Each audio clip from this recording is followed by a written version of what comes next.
আমার মেয়েকে লক্ষ্মীমন্ত নয় মা কালী বানাতে চাই। এই কথাটির মর্মার্থ আমি কদিন আগেও ঠিক বুঝতাম না, কিন্তু আমার ধারণা এখন পুরোটাই বদলে গিয়েছে।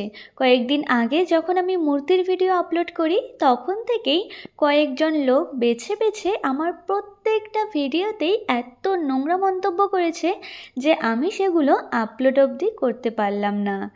সত্যি একটা সময় গিয়ে আমি বুঝতে পেরেছি আমাদের সমাজটা এখনও কত কলুষিত। এদের জন্যই প্রত্যেকটা মেয়েরই একটা সময়ে কালী রূপ ধারণ করা অবশ্যই বাঞ্ছনীয় আমাদের সমাজকে জঞ্জালমুক্ত করতে। তোমরা এই কালী মায়ের পার্ট 2 এর ভিডিওটা খুব করেই চাইছিলে, তাই আজ শেয়ার করলাম। আজ শাউট আউটে যে দুজনের নাম নেব তারা হলো আবির এবং ঈশানী। কমেন্টে জানিয়ে তো মিষ্টি কালী মায়ের মূর্তিখানা তোমাদের কেমন লাগলো। ভালো লাগলে please like comment share subscribe করো।